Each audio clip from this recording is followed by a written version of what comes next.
Smart Travels is a grand tour of the old world, the people, places, sights, and distinctly European flavors.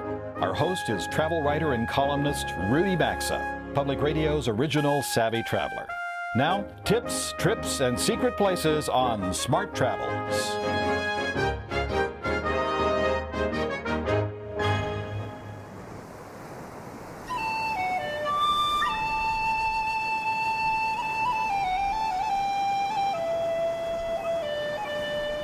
A little bit of heaven fell from out the sky one day, or so the old song goes. And Western Ireland is a celestial place for a vacation.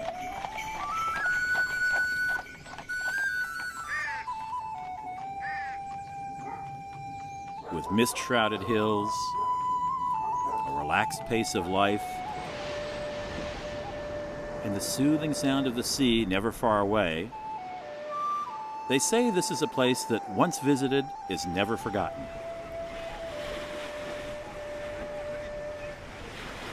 Ireland has a spiritual quality that is rare among Western countries. Difficult to define, but impossible to miss. It's a mystical land, rich in legends of fairies and supernatural beings, Stone Age tombs,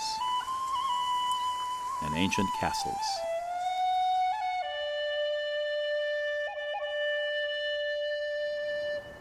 What some early invaders found undesirable about the West is what intrigues visitors today. Stark, barren stretches of landscape rimmed by rugged coastline make this a kind of wild paradise. And the people? Well, there are none friendlier in the world. We're starting our trip in the West Coast's fastest growing city, Galway. We'll journey to the fabled Aran Islands and trek through the eerie landscape of the Burren. Then we'll head south to the forests of Killarney and end up on the windswept Dingle Peninsula.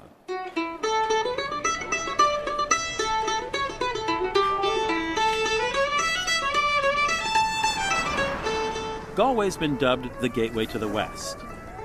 For hundreds of years, this was a modest fishing village. Then, in the 13th century, the English wised up to the area's strategic spot on the water. 14 Anglo-Norman families, known as the Tribes of Galway, settled in the area, forcing out the local Irish and building a great wall around the city.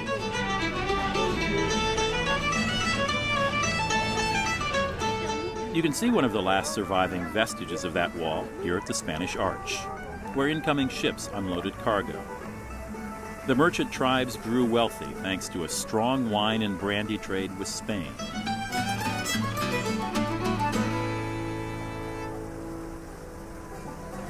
Today, Galway hums as a cultural center, providing a home for students, artists, and writers. In the summer, people come from all over the country to stroll the cobblestone lanes. They'll stop in pubs to listen to music, or perhaps a bit of poetry. The little shops and narrow streets give the city's old quarter a kind of left bank feel. And medieval echoes are everywhere.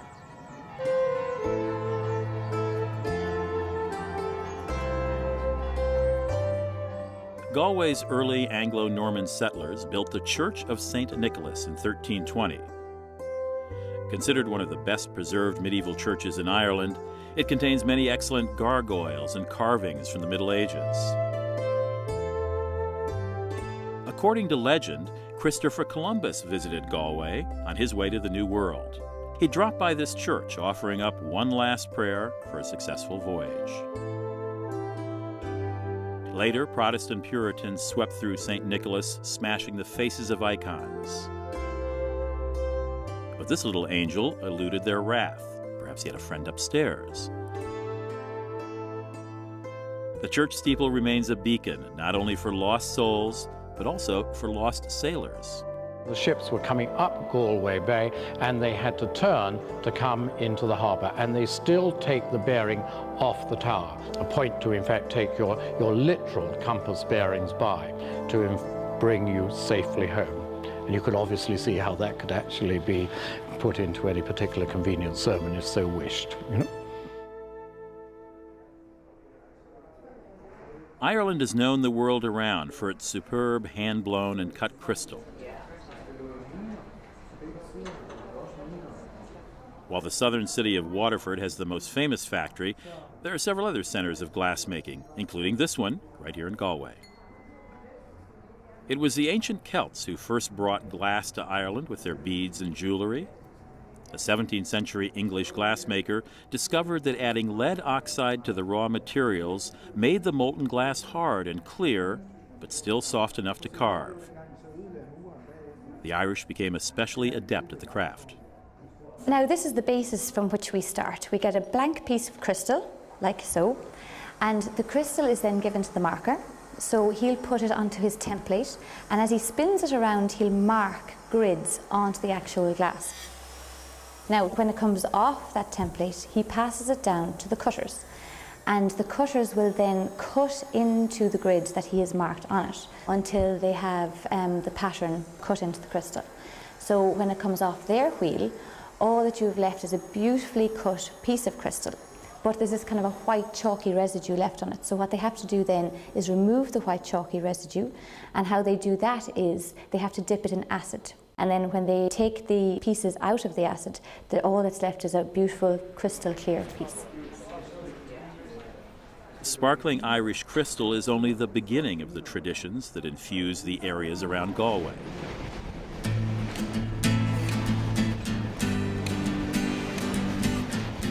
We're off on a salt-sprayed journey through the mouth of Galway Bay to check out Ireland's cultural time capsules, the Aran Islands. On these special islands, traditional ways of life have survived for centuries.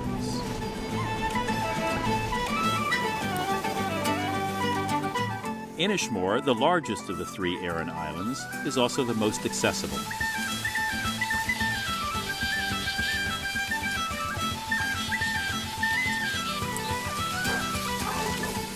Up through the 17th century, the Galway area was an important trading center, and control of the islands was hotly contested because of their strategic location.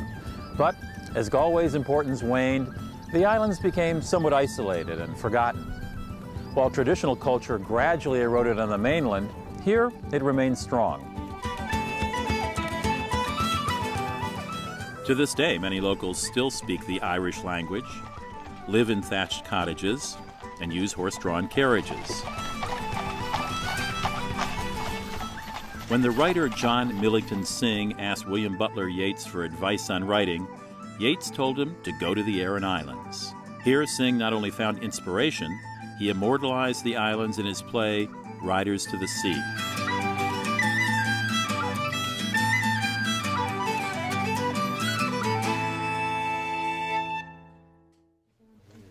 Perhaps you know that the classic Irish knit sweaters originated on these islands. I was intrigued to learn that the Celtic symbols on the sweaters represent different elements of Irish life. Now, that is a typical Ireland sweater, hand knitted in 100% lamb's wool. And it has the typical patterns. This pattern here is called the honeycomb. And it means that you work for a living, busy as a bee. This one here is called the crab's claw. It looks just like a crab's foot. The diamond is here with the rice stitch in the center. The diamond itself is for romance and prosperity. So what more can you ask for? The strong wool is lightly coated with oil to keep out the weather, perfect for fishermen.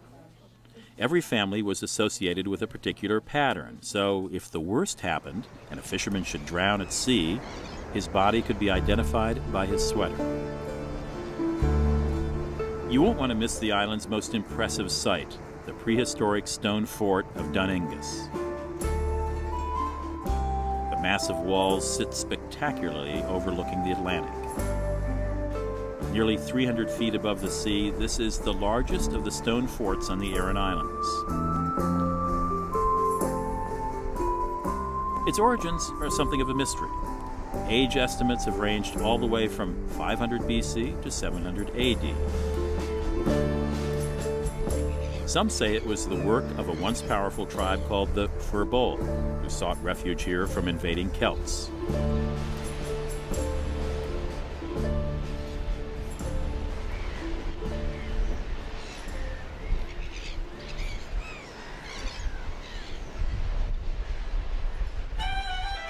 To cap off the day, we're stopping at Tirnanog, a pub on the road between the ferry landing and Galway.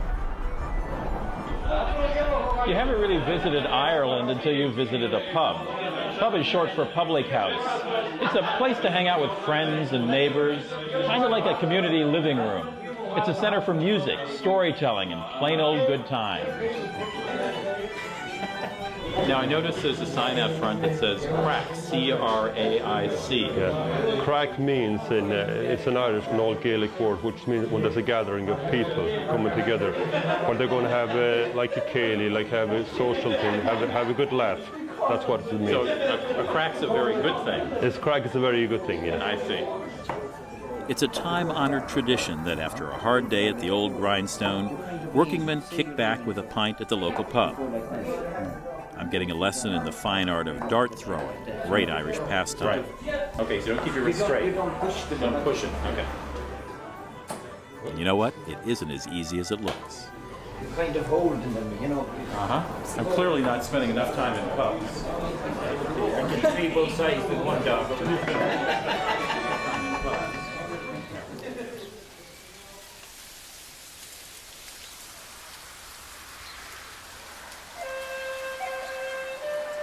The strange lunar-like landscape south of Galway in County Clare may be Western Ireland's most remarkable sight. This is called the Burren, which is Irish for rocky country, and it stretches about 100 square miles. A great way to see the Burren up close is to rent a bicycle in the town of Ballyvan.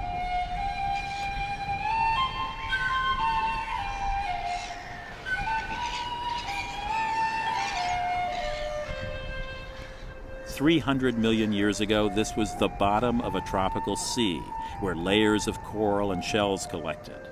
Eventually, massive rumblings of the Earth's crust forced the land above sea level. Back in prehistoric times, about 5,000 years ago, people settled here, cleared the land, and grazed animals. They buried their dearly departed in graves like this one, known as Poulnabron Dolmen, or the Hole of the Grinding Stone. The capstone alone weighs 5 tons. The site was excavated in 1989, and the remains of more than 25 people were found here among scattered pieces of pottery and jewelry.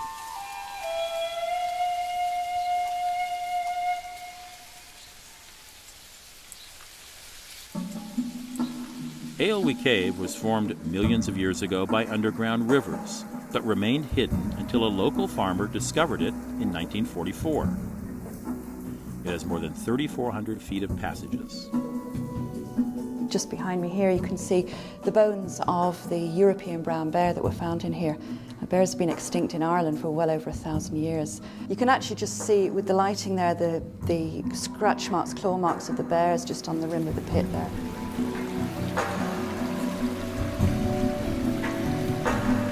So during a big rain, does the water flow increase here? This would be about 10 times the size it is at the moment, but this whole chamber can actually flood.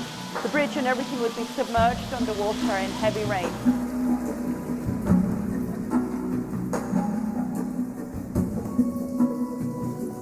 Now, up along the roof here, you can see these little formations that we call straws. They're very fragile, hollow tubes formed by drops of water, each drop leaving a tiny ring of calcite crystal.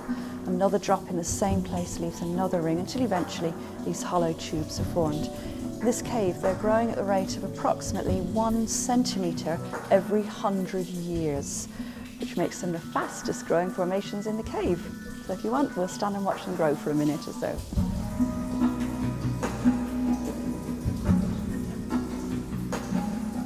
The eerie formations of the caves stir the imagination, and you may begin to see illusions, like these praying hands. Not surprisingly, the whole area is steeped in superstition and folklore. You may hear stories about the fairy people. Legend holds that they're fallen angels, not good enough to go to heaven, but not bad enough to suffer the fires of hell either. It's also said that some Irish songs originated with the fairies and were simply overheard by mortal eavesdroppers.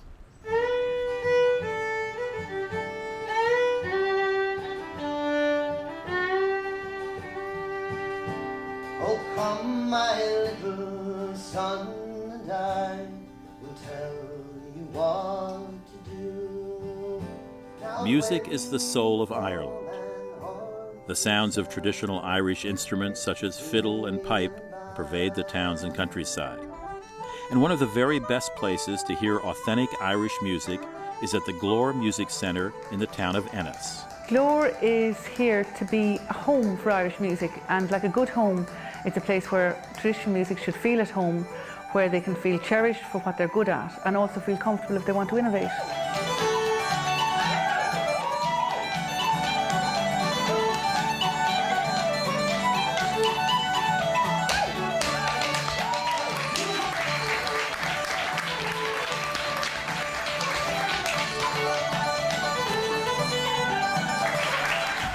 Today you would have heard 4 different instruments. We had the wooden flute, and then we had Marco playing the uilleann pipes. And the word uilleann is an Irish word which means elbow, and you will have noticed his elbow moving up and down because he's filling a wind bag with air here. So it's like a bagpipe, except a bagpipe is inflated from the mouth, whereas the uilleann pipe is inflated by the elbow. Then you would have seen Tola playing the fiddle, and then we had Cyril on guitar.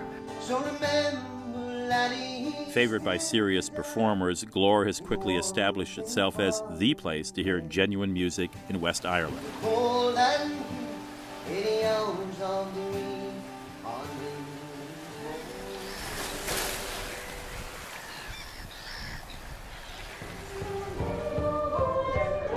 For a different take on tradition, we're investigating Bunratty Castle, a sort of microcosm of Irish history. 1,000 years ago, this was the site of a Viking trading post. Later, the invading Normans built a defensive fortress here. And over the centuries, the castle became a pawn in the bloody tug-of-war between the Irish and the English. My lord, the great Earl, has transformed the grim stronghold into this comfortable and imposing dwelling, since his greatest pleasure is the entertaining of his guests.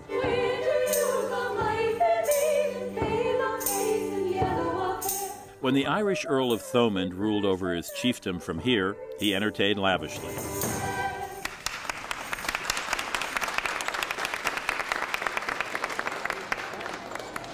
Today, the castle recreates the Earl's hospitality with grand medieval banquets.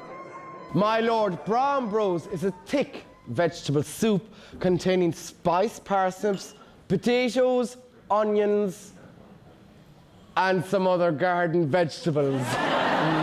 During the 4-course meal of traditional dishes, the butler and the ladies of the castle entertain you with traditional music and storytelling.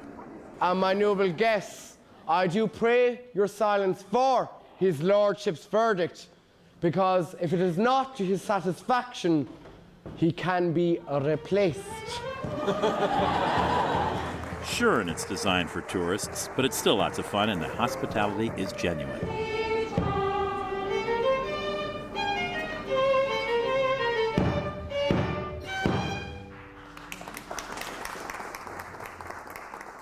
We're leaving the rocky hills of Galway and Clare for the lush greenery of the southwest.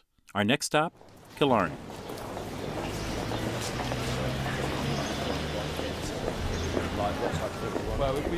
Killarney is the busiest hub of tourism in the country, and the streets spill over with shopping tourists. Tempting as the shops may be, try not to linger too long there. Some of the country's best scenery is just a horse trot away in Killarney National Park. The pale moon was rising above the blue mountain. The sun was declining beneath the blue sea. I strayed with my love to the beautiful fountain. What made me love Mary, the Rose of Tralee? A fun way to visit the park is by hiring a jaunting car with a local guide. The ruined Muckross Abbey was founded about 1448. During the Middle Ages, monasteries in Ireland served as guardians of culture, while the rest of Europe was under the dark cloud of barbarism. The vaulted cloister's courtyard contains a huge yew tree, said to be as old as the abbey itself.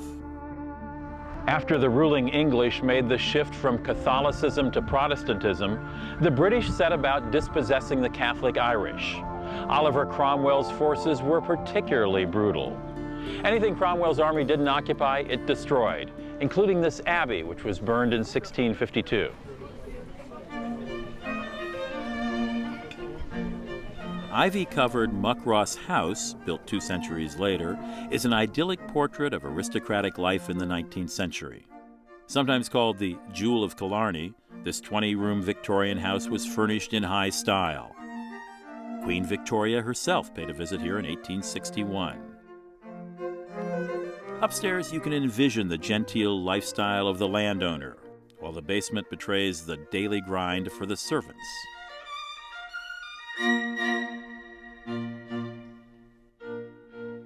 The peninsulas outside of Killarney offer unparalleled scenery. While the Ring of Kerry on the Iveragh Peninsula is the most famous drive, those in the know say Dingle Peninsula is just as beautiful. The roads on Dingle are narrower, so far fewer buses brave its twists and turns. You can stop by Dingle Town, a pretty port that's home to a large number of fishermen, and pick up a map at the tourist office.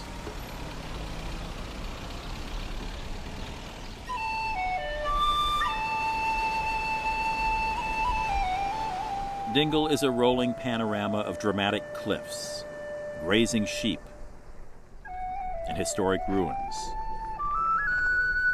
The area is so atmospheric that it was chosen as the setting for such Hollywood movies as Ryan's Daughter and Far and Away.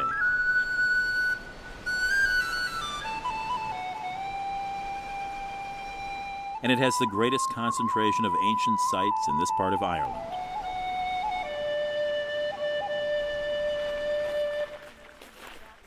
The Doonbeg Fort dates to 400 BC. People and animals huddled for safety in these rooms built of piled stones. Yes, Western Ireland is thoroughly littered with stones, and it seems that every successive group that passed through here found a different way in which to pile them. These beehive-shaped huts were built during the early Christian period. They're so durable that until recently, local farmers still use them to keep animals. The small chapel of Gallerus Oratory has stood resolutely here for 1,200 years. The builders of this elegantly simple, waterproof structure did not use mortar. Instead, they meticulously placed flat stones in such a way that the oratory has been shielded from rain for more than a millennium.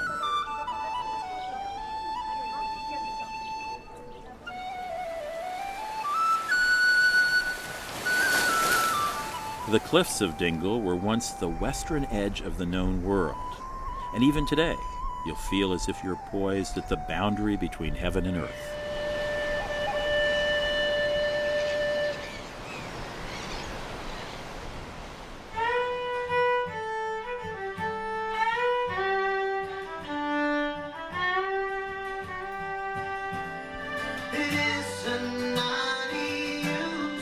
The welcoming spirits of history envelop Western Ireland like a soft mist, and emerald hills echoing with fiddle and wooden flute seem always to be beckoning you to come sit by the warm hearth of Ire.